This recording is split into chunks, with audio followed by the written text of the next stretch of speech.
Nous étions sur le pont d'embarquement, prêts à embarquer. Et l'agent a dit,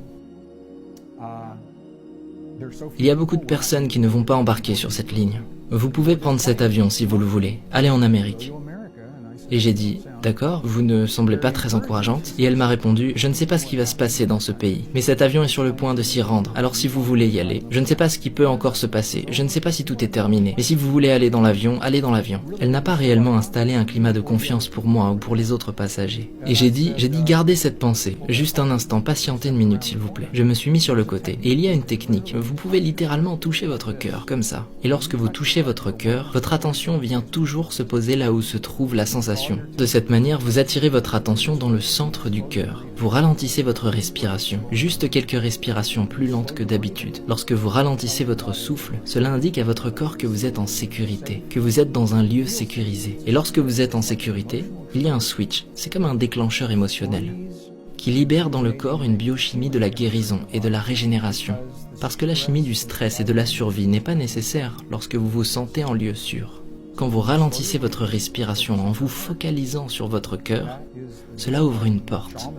Et les chamans l'utilisent tout le temps. Les nonnes et les moines l'utilisent souvent aussi. Une porte vers cette intelligence du cœur. Et je demande à mon cœur, dans mon cœur, est-ce sûr pour moi de prendre ce vol? Parce que ma tête, si vous demandez à votre tête, c'est fascinant d'un point de vue scientifique. Parce que le cerveau est un organe de polarité.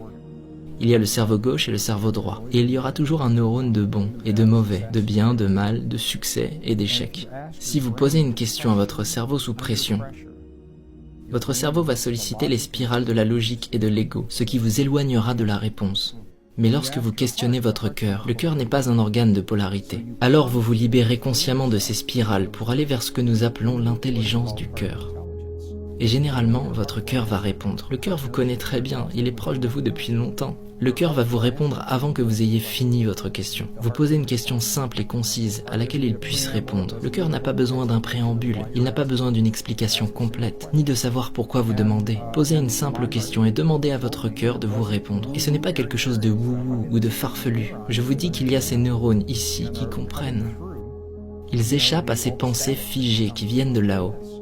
Et j'ai ressenti que c'était un bon vol, et j'ai pris cet avion. Je suis arrivé à LA, et je suis rentré dans un pays très différent. Il n'y avait plus que 9 vols en direction de chez moi, dans le Nouveau-Mexique, vers l'aéroport d'Albuquerque. Et j'étais dans l'un de ces 9 avions parce que j'ai fait confiance à mon cœur pour rentrer chez moi ce jour-là. D'autres personnes étaient tétanisées. Ils disaient, peut-être qu'ils savent des choses que nous ignorons, peut-être qu'ils ont été briefés et ils ne nous le disent pas, et ils sont restés sur place jusqu'à ce qu'ils se sentent rassurés. Ce n'est pas bien ou mal, mais nous avons tous des moments dans notre vie où quelque chose se passe et où nous devons faire un choix. Et parfois très rapidement. Et cela peut être une question de vie ou de mort. Il peut y avoir un accident de voiture ou quelque chose comme ça. J'ai traversé une période de vie où j'étais le premier sur la scène d'accident de voiture. Puis j'ai simplement laissé les choses se faire. Les premières fois, je me suis senti surpris et par la suite, je ne l'étais plus tant que ça. Mais j'ai toujours eu à faire des choix, à décider de ce qu'il fallait faire à cet instant avant qu'une aide intervienne. Et j'ai fait confiance. J'ai écouté mon cœur.